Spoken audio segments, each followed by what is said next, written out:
మూడవ అధ్యాయము 15వ వచనములో సంఘమును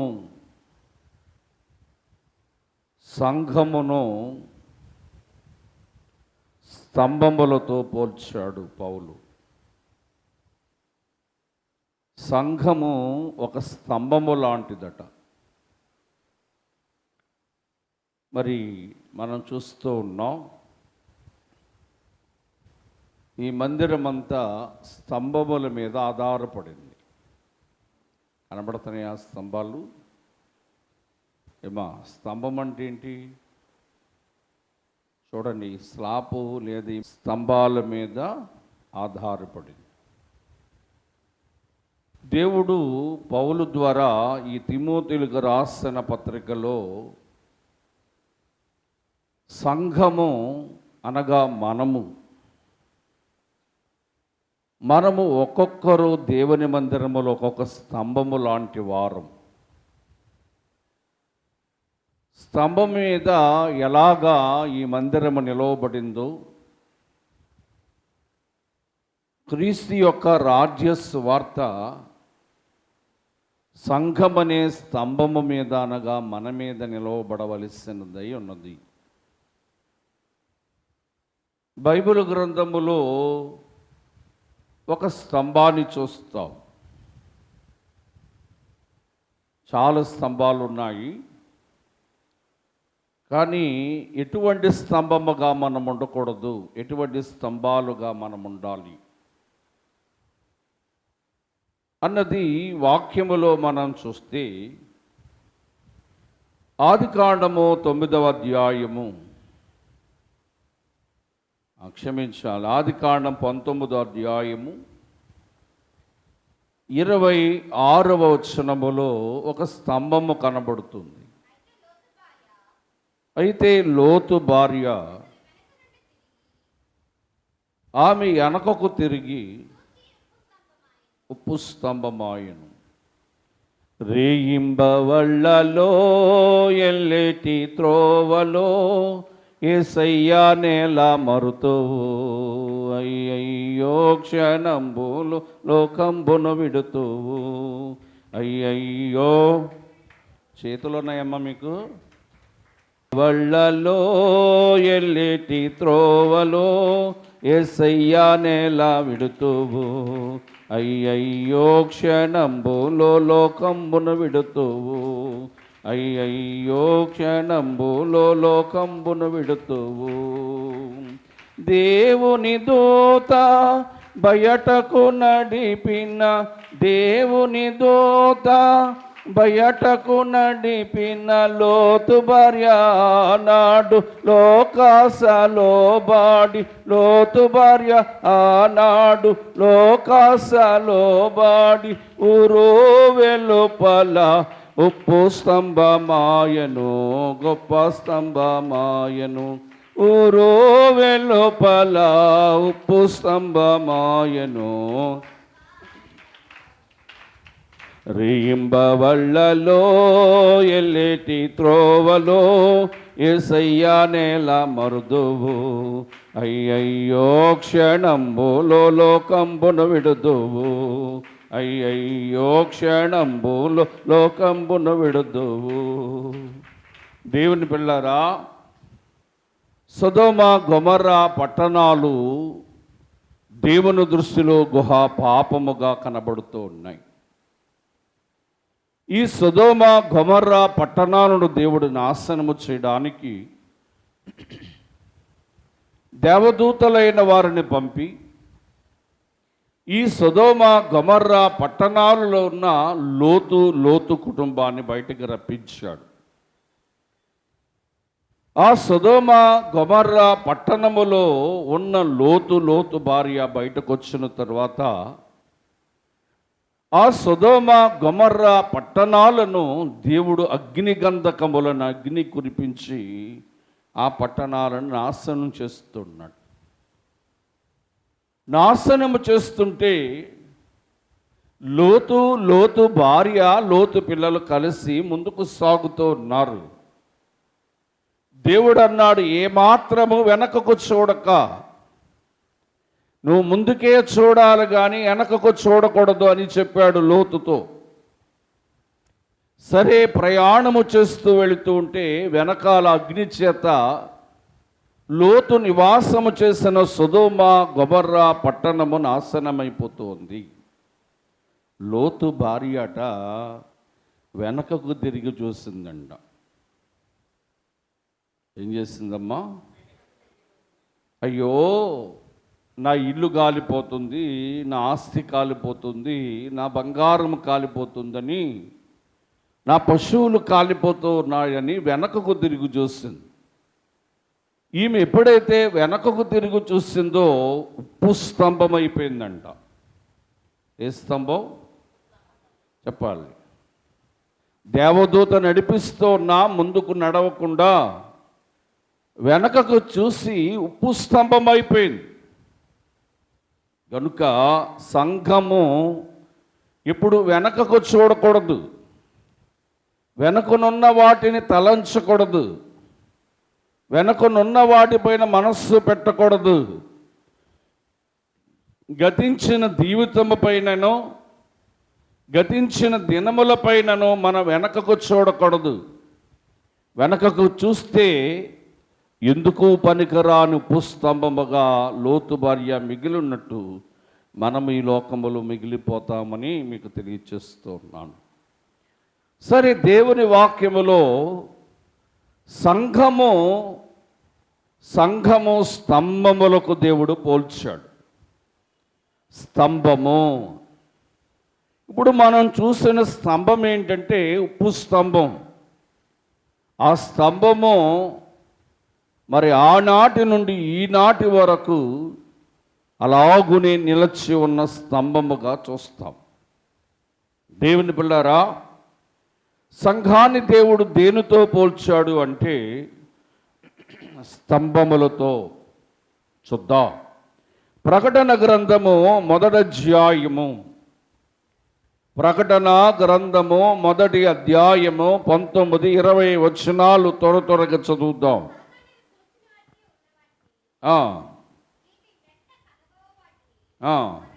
అనగా కుడి చేతిలో చూసిన 7 నక్షత్రములు మర్మము, ఆ సువర్ణ 7 దీపస్తంభముల సంగతిని రాయము. ఆ 7 నక్షత్రములు 7 సంఘాలకు దూతలు. అమ్మ గమనించాలి, ఆ 7 దీపస్తంభములు 7 సంఘములు. ఇక్కడ సంఘాన్ని దీపస్తంభముతో పోల్చాడు దేవుడు. ఏమండి, సంఘాన్ని దేంతో పోల్చాడు ప్రకటన గ్రంథంలో? దీపస్తంభము అంటే దీపం వెలిగించే స్తంభం. మరి మత్తయి సువార్తలో ఒక మాట చూస్తాము. 5వ అధ్యాయము 15వ వచనాన్ని చూద్దాం. 5వ అధ్యాయం 15వ వచనం. మనుష్యులంటే మనము దీపాన్ని వెలిగించి కొంచెము కింద పెట్టము కానీ అది ఇంటిలో ఉన్న వారందరికీ వెలుగునిచ్చుటకై దీపస్తంభము మీదే పెట్టుదురు. అంటే ఒక ఇంటిలో దీపము వెలిగించిన తరువాత పూర్వము ఆ దీపమును మంచం కిందో కొంచెం కిందో పెట్టేవారు కాదు. ఆ దీపము ఇంటి అంతటికి వెలుగివ్వడానికి, ఇంటికంతటికి వెలుగివ్వడానికి దానిని ఒక దీపస్తంభం మీద ఒక స్తంభం ఉంటే ఆ స్తంభం మీద పెట్టేవారట. ఎందుకంటే అది ఇంటినంతా వెలుగివ్వడానికి. అంటే దీపస్తంభము సంఘానికి దేవుడు పోల్చాడు. దేవుని పిల్లారా, యేసుక్రీస్తు ప్రభువారు నీతి సూర్యుడై ఉన్నాడు. నీతి సూర్యుడు మనకి ఏమిస్తూ ఉన్నాడు అంటే మనకి వెలుగునిస్తూ ఉన్నాడు. ఆయన ఈ లోకమునకొచ్చి నీతి సూర్యునిగా వెలిగింపబడి ఆయన వెలుగులో మనలను వెలిగించి ఆయన ఇప్పుడు శిలువ మరణము పొంది ఆయన ఏమయ్యాడంటే అదృశ్యుడయ్యాడు. ఆయనలో నుంచి వచ్చిన వెలుగు సంఘము వెలిగింపబడింది. సంఘము దేని చేత దేవుడు పోల్చాడు అంటే స్తంభముతో పోల్చాడు. ఏ స్తంభం అంటే దీపస్తంభము.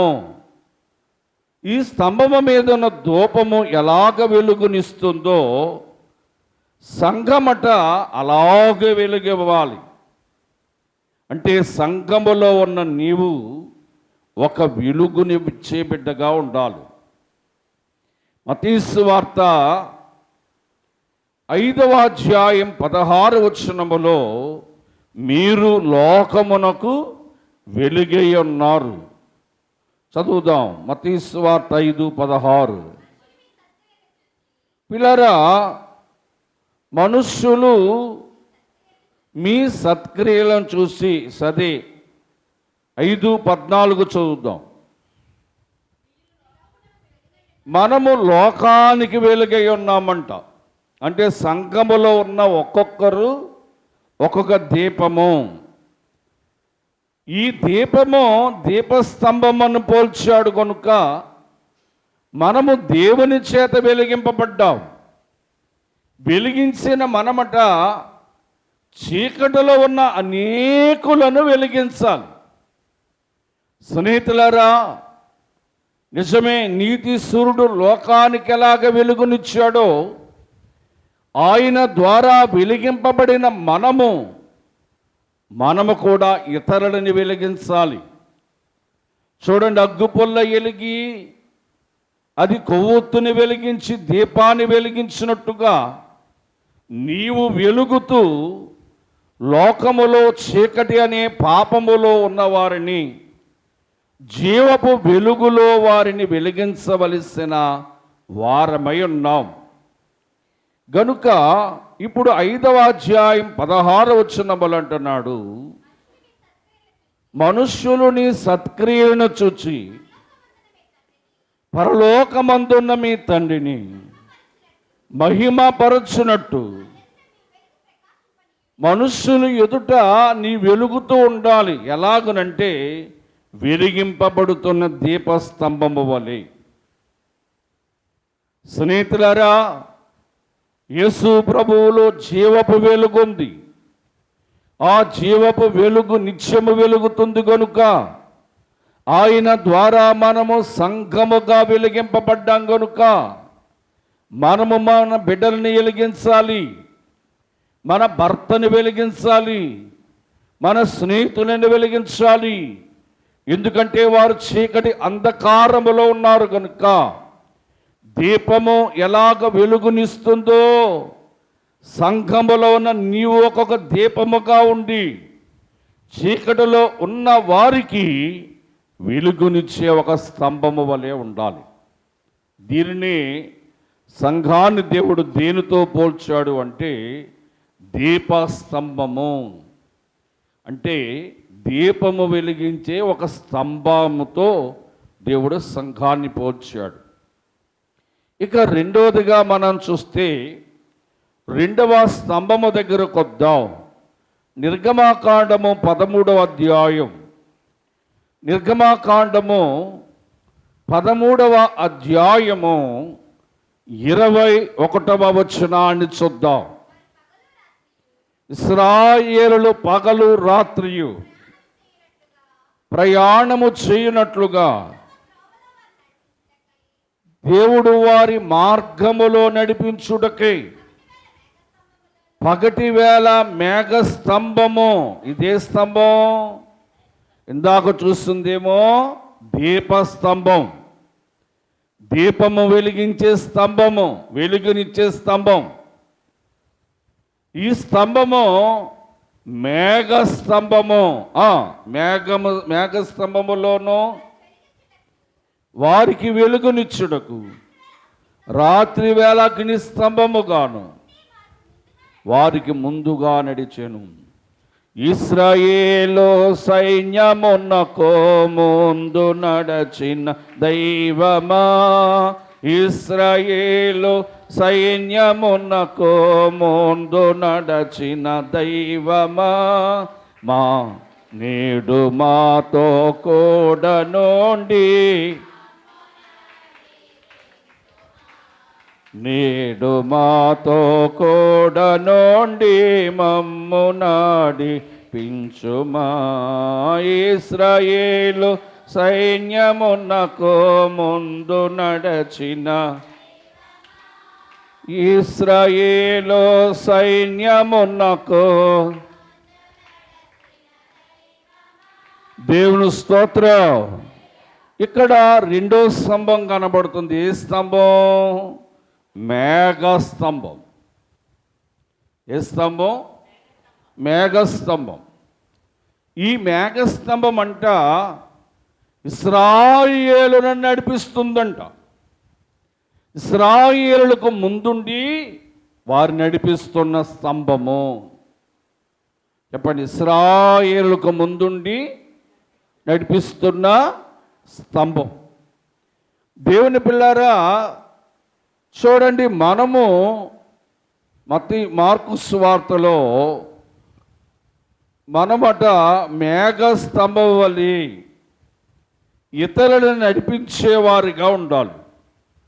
యోహాను సువార్త 4వ అధ్యాయం 28-30 వచనాలు. సమరయ స్త్రీ, ఒకరోజు యేసు ప్రభువారు సమరయ పట్టణానికి వెళ్ళాడు. సమరయ పట్టణానికి వెళ్ళినప్పుడు ఆ సమరయ పట్టణములో ఒక బావి, నీళ్ల బావి ఉంది. ఆ బావి యొద్ద కూర్చున్నాడు. కూర్చుంటే ఆ ఊరిలో సమరయ స్త్రీ అనే ఒక స్త్రీ వచ్చింది. ఈ స్త్రీ వచ్చి నీళ్లు చేదుకుంటుంది. నీళ్లు చేదుకుంటుంటే యేసయ్య దాహం అడిగాడు. చాలా సంభాషణ జరిగింది అక్కడ. ఇదంతా 4 అధ్యాయములు ఉంటుంది, మీరు చదువుకోండి. అయితే యేసుక్రీస్తు ప్రభువారు ఆమెతో మాట్లాడిన తర్వాత ఆ సమరయ స్త్రీ తన కొండను విడిచి తమ ఊరిలోనికి వెళ్ళి, మీరు వచ్చి నేను చేసినవన్నీ నాతో చెప్పిన మనుష్యును చూడుడి, ఈయనే క్రీస్తు కాడా? ఆ ఊరిలో వారితో చెప్పగా ఊరిలో నుండి బయలుదేరి ఆయన యొద్దకు వచ్చారు. ఇప్పుడు ఈమె ఊరంతటిని యేసయ్య దగ్గరికి నడిపించింది. మేఘస్తంభమేమో మా ఇశ్రాయేలులైన వారిని నడిపించింది. మేఘములు ఏముంటుంది? మా మేఘములో నీళ్లుంటాయి. ఈ సమరయ స్త్రీలో వాక్యమనే నీళ్లున్నాయి. యేసయ్య ఈమెకు వాక్యమనే నీరు పోశాడు. ఈమె హృదయములో వాక్యమనే నీరు నుంచుకొని సమరయ పట్టణానికి వెళ్ళి పట్టణమంతా యేసయ్య దగ్గరికి నడిపించిందంట. స్నేహితులారా, మేఘస్తంభము ఎలాగ ఇశ్రాయేలు నడిపించిందో ఈ సమరయ స్త్రీ అనే మేఘస్తంభము సమరయ ప్రజలను యేసయ్య దగ్గరికి నడిపించింది. నువ్వు కూడా నడిపిస్తున్నావా? కేవలం నీ పిల్లలను నువ్వు నడిపించవు, కేవలం నీ కన్న బిడ్డలను నువ్వు నడిపించలేవు, కేవలం నీ భర్తను నువ్వు నడిపించలేవు. స్నేహితులారా, ఇక్కడ సంఘాన్ని దేవుడు స్తంభముతో పోల్చాడు. మేఘస్తంభం ఇశ్రాయేలు నడిపిస్తుంది, కానీ నీ ఇంటిలో ఉన్న నీ బిడ్డను నడిపించలేకపోతూ ఉన్నావు. నీ ఇంటిలో ఉన్న నీ భర్తను నడిపించలేకపోతున్నావు. నీ స్నేహితులు నశించిపోతూ ఉంటే నీ స్నేహితులైన వారిని నువ్వు నడిపించలేకపోతూ ఉన్నావు. దేవుని పిల్లారా, దేవుని వాక్యములో మనం చూస్తే ఈమె ఏం చేసిందంటే దేవుని వాక్యం అనే నీటిని తన హృదయంలో ఉంచుకొని ఆ ఊరిలోనికి వెళ్ళి నేను చేసిన సంగతులన్నీ కూడా యేసు ప్రభువారు నాతో చెప్పాడు, ఈయనే దేవుడు కదా అని చెప్పట ఊరంతటిని కూడా ఎక్కడికి నడిపించింది? దేవుని దగ్గరికి నడిపించింది. దేవుని స్తోత్రం. స్నేహితులారా, ప్రార్థనకు నీవు నీ ఇంటిలో వారిని నడిపించు. స్నేహితులారా, ఆరాధనకు నీ ఇంటిలో వారిని నడిపించు. లేదా పండుగకు నీ ఇంటిలో వారిని నడిపించలేవు. నీవు ఇతరులను నడిపించే ఒక మేఘ స్తంభము వలె ఉండాలి. ఇతరులను నడిపించే ఒక మేఘము వలె నడిపించే ఒక సాధనముగా ఉండాలి. దేవుని వాక్యములో మనము చూస్తే ఒకటి, దేవుని పిల్లరా, దీపస్తంభము అది వెలిగి అనేకులకు వెలుగునిస్తూ ఉంది. ఆ దీపము వెలిగి అనేకులకు వెలుగునిస్తుంది కనుక యేసు ప్రభువారు నిన్ను వెలిగించాడు. నీవు కూడా అనేకులను వెలిగించి వెలుగు మార్గములోనికి నడిపించాలి. రెండవదిగా మేఘస్తంభము నడుచుచూ ఉన్నది. ఇశ్రాయేలులకు ముందుండి నడుచున్నది కనుక నీవు కూడా అనేకులకు నడిపించి ఒక సమరయ స్త్రీ వంటి మేఘస్తంభము వల్లే ఉండాలి. నువ్వు బయట వారిని ఏమి నడిపించక్కర్లే. నీ పిల్లలను నడిపించడం నేర్చుకో. నీ పిల్లలు రేపు త్రాగుబోతులుగాను, నీ పిల్లలు భ్రష్టులుగాను, నీ పిల్లలు లోక సంబంధులుగాను మారిపోవడానికి కారణం నీవే అవుతావు. దేవుని పిల్లారా, సమరయ స్త్రీ తన పట్టణమంతా యేసయ్య దగ్గరికి నడిపించినట్టుగా నీవు కూడా అనేకులను దేవుని యొద్దకు నడిపించి ఒక స్తంభము వలె, మేఘ స్తంభం వలె ఉండాలి. ఇక మూడవ స్తంభం ఏంటంటే ఇర్మియా గ్రంథము 1వ అధ్యాయము. ఇర్మియా గ్రంథం 1వ అధ్యాయం 18వ వచనాన్ని చూద్దాం. యోధా రాజు యొద్దకు గాని, ప్రధానుల యొద్దకు గాని,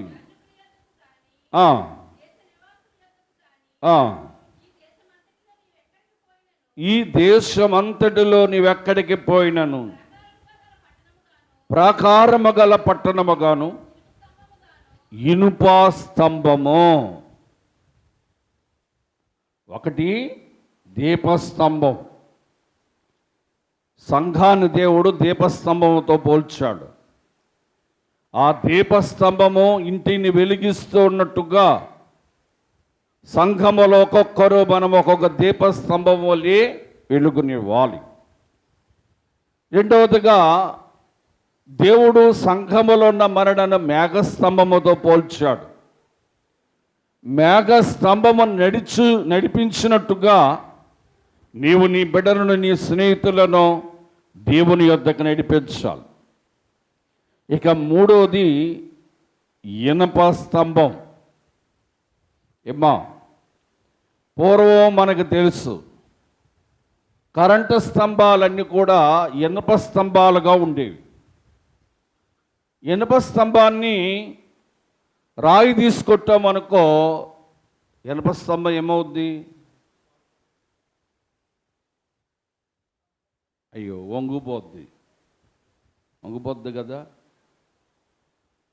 పోనీ ఇనప స్తంభాన్ని కర్రతో కొట్టామనుకో ఏమవుద్ది? మాట్లాడతలేదు మీరు.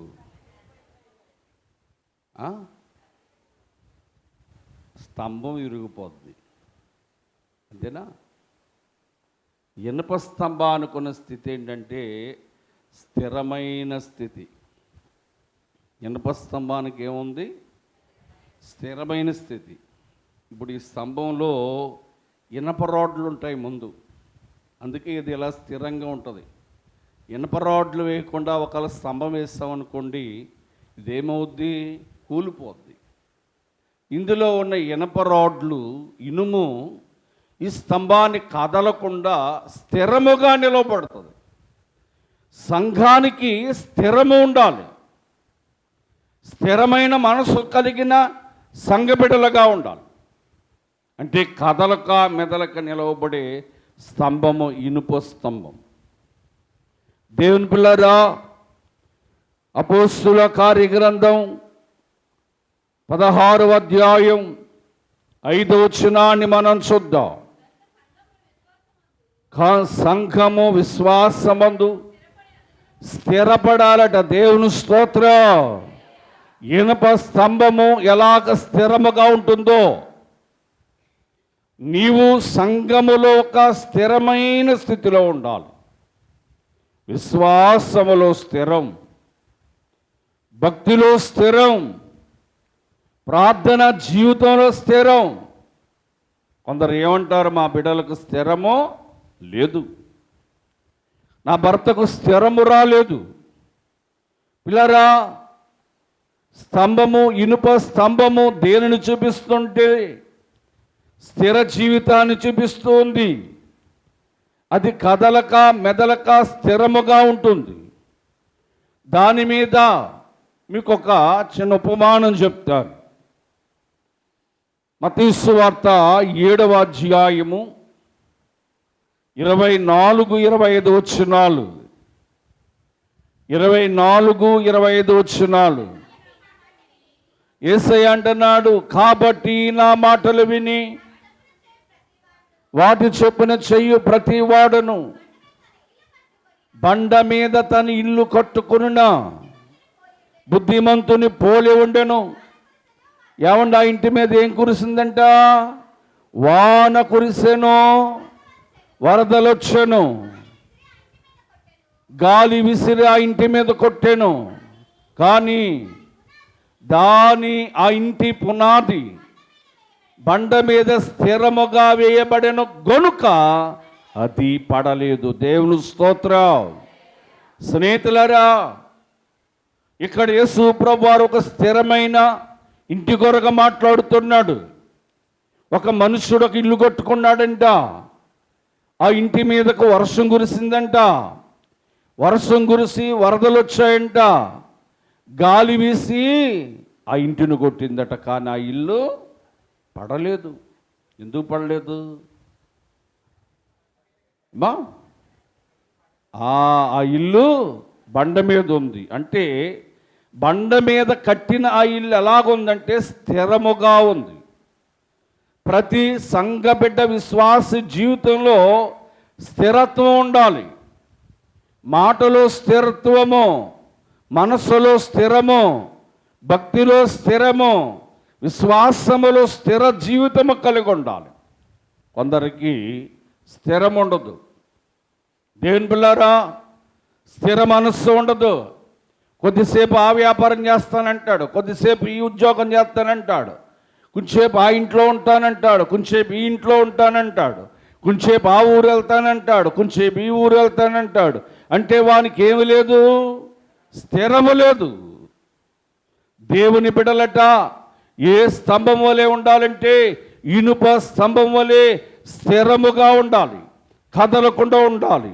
దేవదాసయ్య గారు అన్నారు, ప్రతి బైబిల్ మిషన్ విశ్వాసి అట సంఘములో స్థిరముగా ఉండాలి, ఒక్కొక్కరు ఒక్కొక్క స్తంభముగా స్థిరముగా ఉండాలన్నారు. కనుక ఇనుప స్తంభము దేనిని చూపిస్తుందంటే స్థిర జీవితాన్ని చూపిస్తోంది. సంఘ బిడ్డలైన మనం స్థిరముగా ఉండాలి. ఇక 4వ స్తంభం, పరమగీత గ్రంథము 3వ అధ్యాయం, పరమగీత గ్రంథం 3వ అధ్యాయము 6వ వచనాన్ని చదువుకుందాం. అమ్మా, ధూమ స్తంభము ఏంటమ్మా ఇది? చూడండి, ఇందాక దీపస్తంభం చూసాం, మేఘస్తంభం చూసాం, చెప్పండి ఇనుప స్తంభాన్ని కూడా చూసాం. ఇప్పుడు ఏంటంటే ఇది ధూమ స్తంభం. చదవండి ఆ వాక్యం. ధూమ స్తంభం వలె అరణ్య మార్గములో వచ్చుచున్నది ఇదేమి? గోపరసముతోనూ సాంబ్రాణితోనూ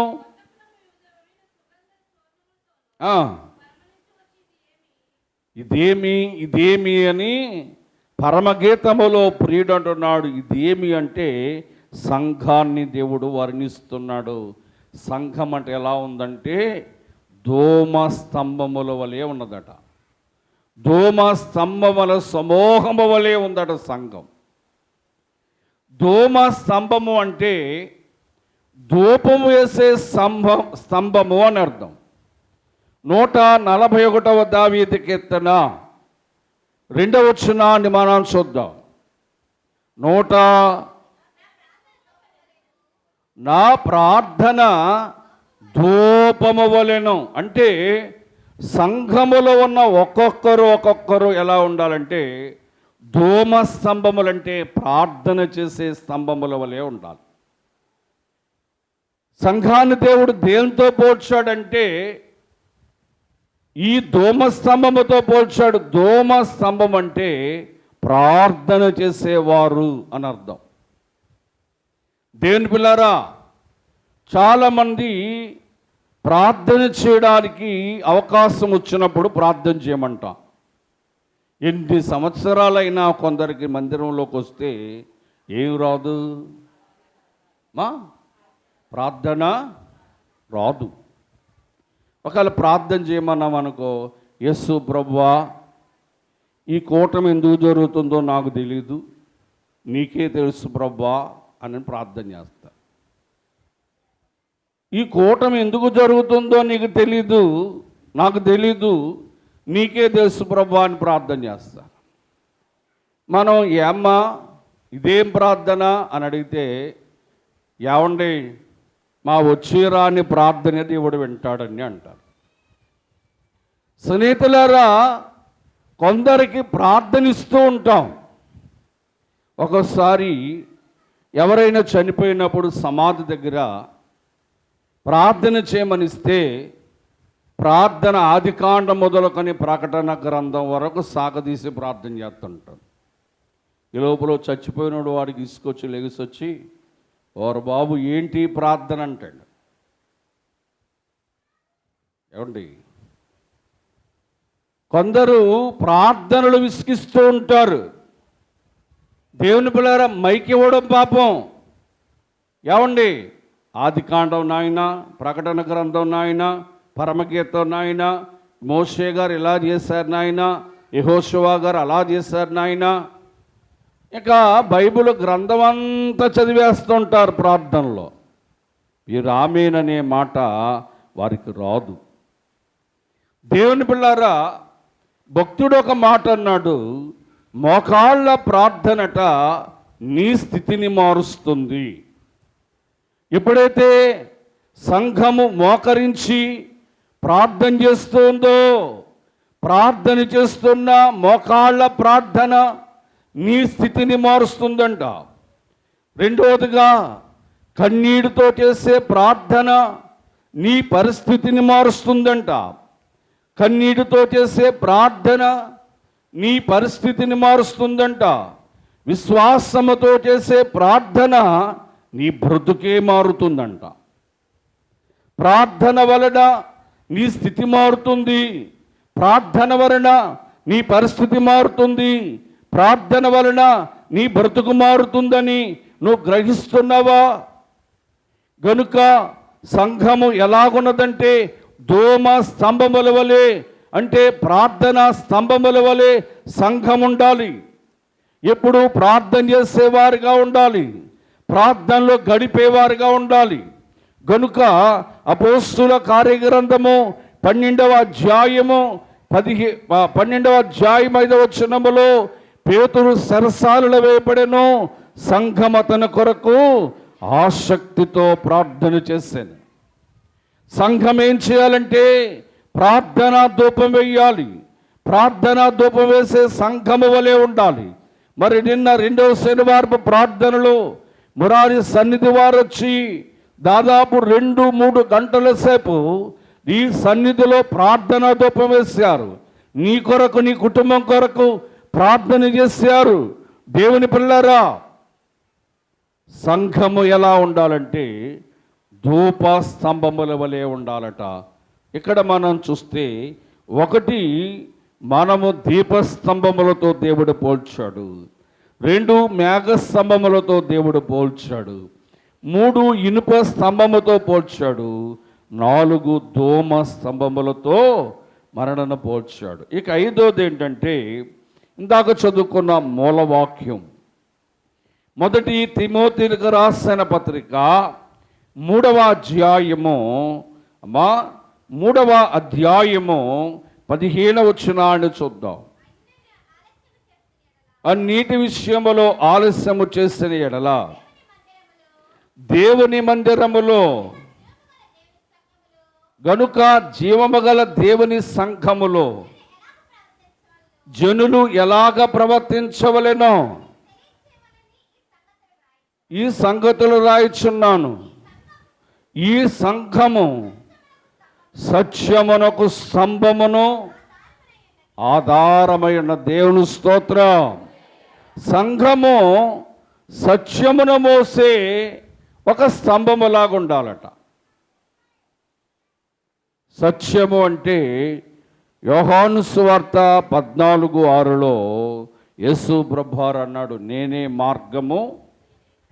అందరూ చెప్పండి, నేనే మార్గము, నేనే సత్యము, నేనే జీవం. ఎఫెసీ పత్రిక 1వ అధ్యాయం 13వ వచనములో దేవుని వాక్యమే సత్యం. ఎవరు సత్యము? యేసు ప్రభువారే సత్యం. చెప్పండి, ఎవరు సత్యము? యేసు ప్రభువారే సత్యం. యేసు ప్రభువారు వాక్యమే సత్యం. మనం ఏం మొయ్యాలంటే స్తంభము సత్యమును మొయ్యాలంట. అంటే సంఘము ప్రభువును మొయ్యాలి.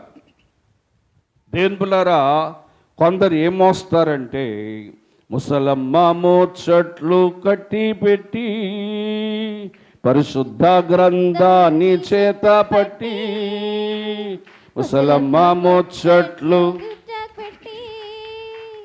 పరిశుద్ధ గ్రంథాన్ని చేత పట్టి దీక్షతో నడుము కట్టి ఇంటింట తలుపు తట్టి, దీక్షతో ఇంటింట తలుపు కట్టి యేసయ్య మాటే చెప్పమ్మా, ఊరకనే ఉంటే తప్పమ్మా, యేసయ్య మాటే చెప్పమ్మా, ఊరకనే ఉంటే తప్పమ్మా. ముసలమ్మ మోచట్లు కట్టి పెట్టి పరిశుద్ధ గ్రంథాన్ని ఆ ఇంటి సంగతులన్నీ ఈ ఇంటికి మోస్తావమ్మా, ఆ ఇంటి సంగతులన్నీ ఈ ఇంటికి మోస్తావమ్మా, పొరిగింటి విషయాలన్నీ చాటింపు వేసేనమ్మా, ఆ ఇంటి సంగతులన్నీ ఇంటికి మోస్తావమ్మా, పొరిగింటి విషయాలన్నీ చాటింపు వేస్తావమ్మా. ఇక్కడ మాటలు అక్కడ చెప్పి మంచిని చెడ్డగా తిప్పి, ఇక్కడ మాటలు అక్కడ చెప్పి మంచిని చెడ్డగా తిప్పి, కొండాలు చెప్పవద్దమ్మా, జగడాలు పెట్టవద్దమ్మా, కొండాలు చెప్పవద్దమ్మా, జగడాలు పెట్టవద్దమ్మా. ముసలమ్మ మోచట్లు కట్టి పెట్టి పరిశుద్ధ గ్రంథాన్ని, దేవుని స్తోత్రం. ఏం మోస్తారంట? ప్రభువును దేవుని వాక్యాన్ని మోయరు కొందరు సంఘ బిడ్డలు. ఇంట్లో సంగతులు ఆ ఇంటికి మోస్తారంట. ఏమ్మా, ఇంట్లో సంగతులన్నీ చెప్పండి వేరే ఇంటికి మోస్తారంట. పొరుగువారి విషయాలన్నీ స్నేహితులారా చాటింపు వేస్తుంటారంట. ఈ అమ్మ అలా చేసింది తెలుసా, ఈ అబ్బాయి ఎలా చేశాడు తెలుసా, ఆవిడ ఆ ఇంట్లో దూరింది తెలుసా, ఈ ఇంట్లో దూరింది తెలుసా అని ఇవే చాటింపు. ఏమ్మా, ఇంటి సంగతులన్నీ ఆ ఇంటికి మోస్తూ, దేవుని పిల్లారా పొరుగువారి విషయాలు చాటింపు వేస్తూ చెడ్డ మాటలన్నీ చెప్పి మంచి విషయాలుగా వారిని తిప్పుతూ ఉంటారంట. ఇది ఎవరంటే కొండాలు చెప్పేవారు, స్నేహితులారా చాడీలు చెప్పేవారుగా చూస్తూ ఉన్నాం. గనుక మనము సత్యమని యేసు ప్రభువారిని సత్యవాక్యముని ఇతరులకు మోయాలి.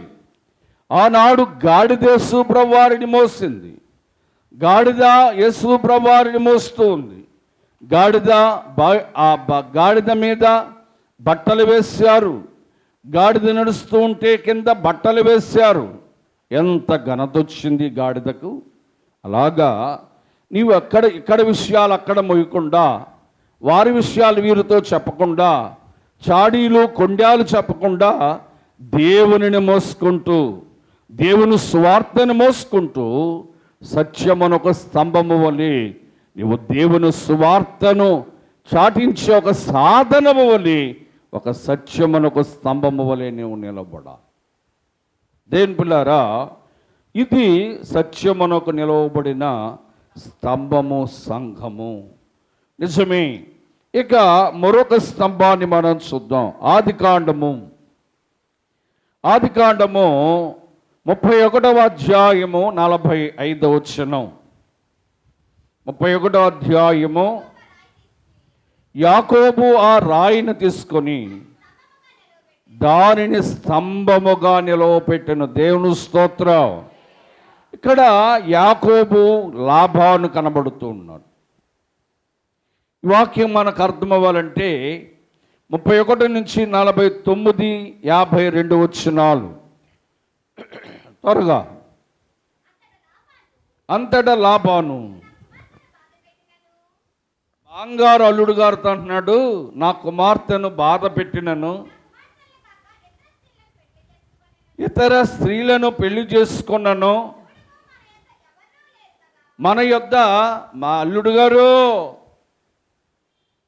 మాంగారు అంటున్నాడు. అల్లుడు గారితో ఏమంటున్నాడు? అల్లుడు గారు, మా అమ్మాయిని పెళ్లి చేశాను, మా అమ్మాయి పెళ్లి చేసుకున్న తర్వాత వేరే అమ్మాయిని పెళ్లి చేసుకోకూడదు నువ్వు. మరి ఇద్దరి మధ్య ఎవరు లేరు,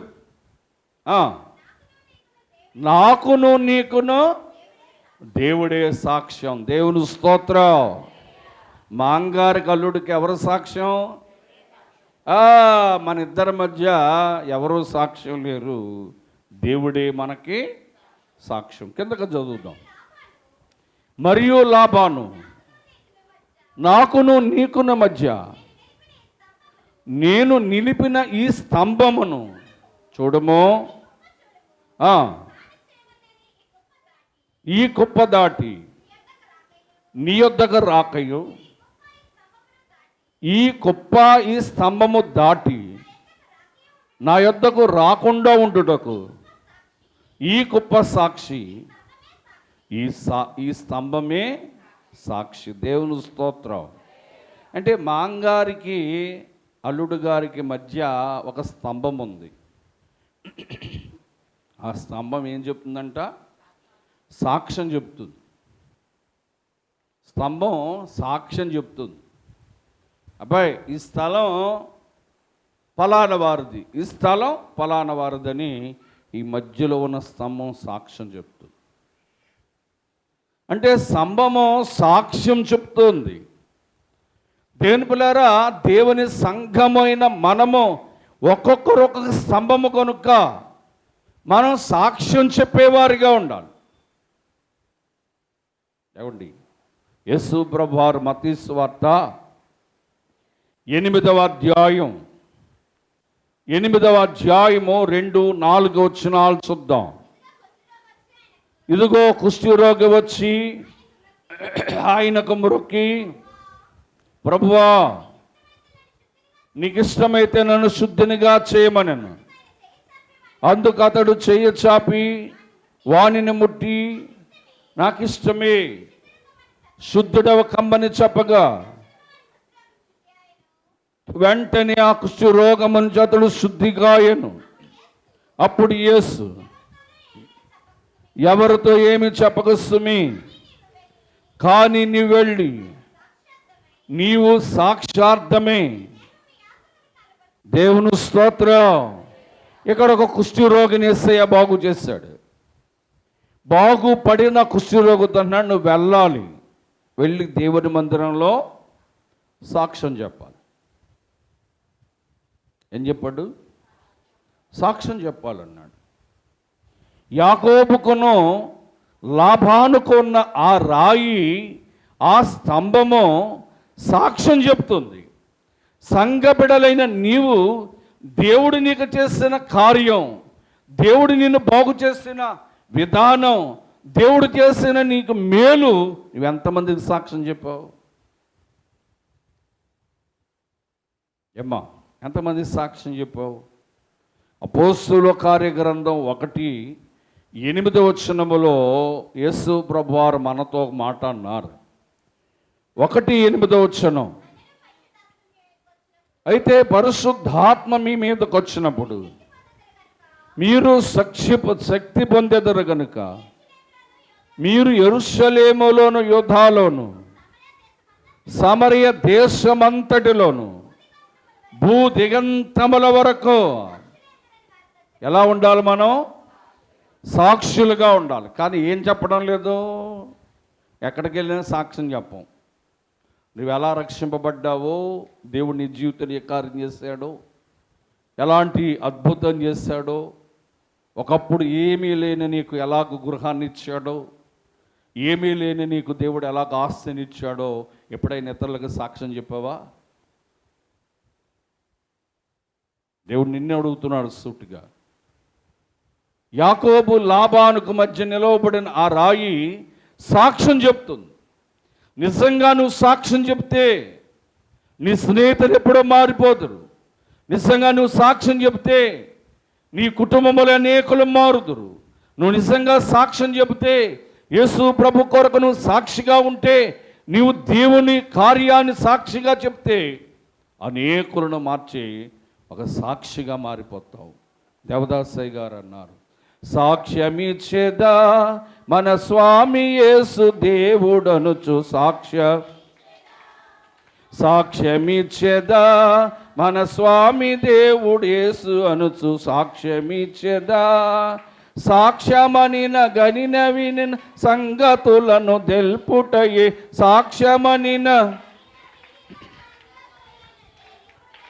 సాక్ష్యమిచ్చు కొరకు నన్ను స్వామి యేసు రక్షించు సాక్ష్యమిచ్చేదా.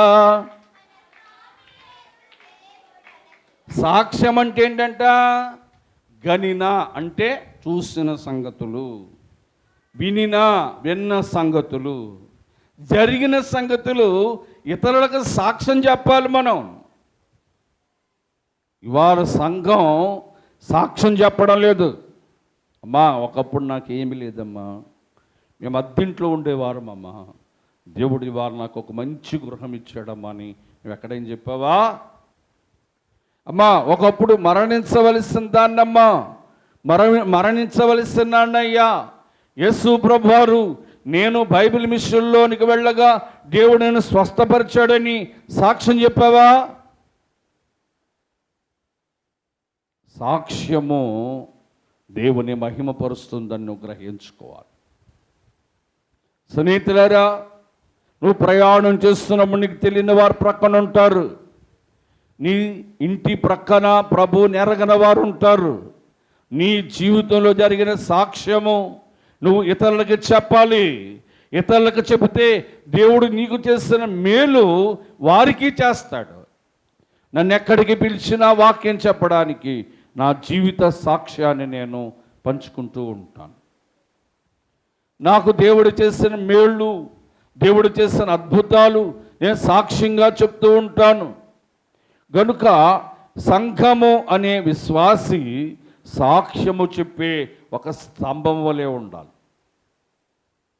యాకోబు లాబానుకు మధ్య నిలవబడిన ఆ స్తంభము సాక్ష్యం చెప్పినట్టుగా నువ్వు కూడా దేవుని సంఘములో ఉన్న ఒక్కొక్కరు ఒక్కొక్క స్తంభము కనుక ఇతరులకు సాక్ష్యము చెప్పేవారుగా ఉండాలని మీకు నేను తెలియచేస్తూ ఉన్నాను. ఇక చివరి స్తంభం చెప్పుకొని వాక్యాన్ని ముగించేసుకుందాం. ప్రకటన గ్రంథం 3వ అధ్యాయం, ప్రకటన గ్రంథం 3వ అధ్యాయము 12వ వచనాన్ని చూద్దాం. జయించు వానిని నా దేవుని ఆలయములో ఒక స్తంభముగా చేసేదను. అందులో నుండి వాడు ఎన్నటికి వెలుపలకి పోడు. నా దేవుని పేరును పరలోకమును నా దేవుని యొద్ద నుండి దిగి వచ్చుచున్న యెరూషలేము అనే పేరును, నా కొరత పేరును ఆ స్తంభం మీద రాస్తాను. దేవుని స్తోత్రం. ఏమండి, ఇక్కడ జయించు వానిని పరలోక దేవాలయములో, మందిరములో జయించే ఒక్కొక్కరిని ఒక్కొక్క స్తంభంగా చేస్తాడు దేవుడు. ఎక్కడ మాట్లాడాలి మనం? ఎక్కడ అమ్మా? పరలోకంలో జయించేవానిని. ఈ లోకములో పాపాన్ని, సాతానును, దేవుని పిల్లారా, ఈ లోకమును జయించిన దేవుని బిడలట రేపు పరలోకములో, మందిరములో ఒక్కొక్కరిని ఒక్కొక్క స్తంభముగా మారుస్తాడట. ఏమండి, మనం పరలోక దేవాలయములో ఒక్కొక్కరము ఒక్కొక్క స్తంభముగా మార్చబడాలి. స్తంభముగా మార్చబడిన తర్వాత ఆ స్తంభము మీదట దేవుని పేరు, చెప్పండి, నూతన యెరూషలేము పేరు రాస్తాడట. దేవుని స్తోత్రం, దేవుని స్తోత్రం. స్నేహితులారా, జయించితేనే కానీ పరలోకములో స్తంభముగా నిలవబడలేం. కనుక నువ్వు స్తంభముగా పరలోకంలో నిలబడితే నీ మీద దేవుని పేరు రాయబడుతుంది. పరలోకములో ఉన్న నూతన యెరూషలేము పట్టణము గల పేరు నీ మీద రాయబడుతుంది. దేవుని స్తోత్రం. ఇక ఆ పేరు ఎన్నటికీ చెరిగిపోదు, ఎన్నటికీ తుడిచిపెట్టని పేరుగా రాయబడుతుంది. దేవుని పిల్లారా, ఎవరి కొందరు పేర్లు రాసేస్తారు, ప్యాన్ ఇచ్చి ప్యాన్ మీద పేరు రాసేస్తారు. ఏమ్మా, కుర్చీ ఇచ్చి కుర్చీ మీద పేరు రాసేస్తారు. గ్లాస్ ఇచ్చి దేవునికి గ్లాస్ మీద పేరు రాసేస్తారు. అమ్మా, ఇప్పుడు ఫ్యాన్ మీద, రెక్కల మీద పేరు రాసాం. ఈ ఫ్యాను ఏమవుతుంది? తిరుగుతుంది. అంటే వారు కూడా ఎలాగా తిరుగుతూ ఉంటాడు. ఏమ్మా, వాళ్ళు గుళ్ళో తిరుగుతుంటారనమాట. ఈ ఫ్యాన్ ఎవరో ఇచ్చారు, దీని మీద రెక్కల మీద సుబ్బయ్యమ్మ అని పేరు రాసిచ్చింది ఆవిడ. ఈ సుబ్బయ్యమ్మ గుళ్ళు ఏం చేస్తుంది?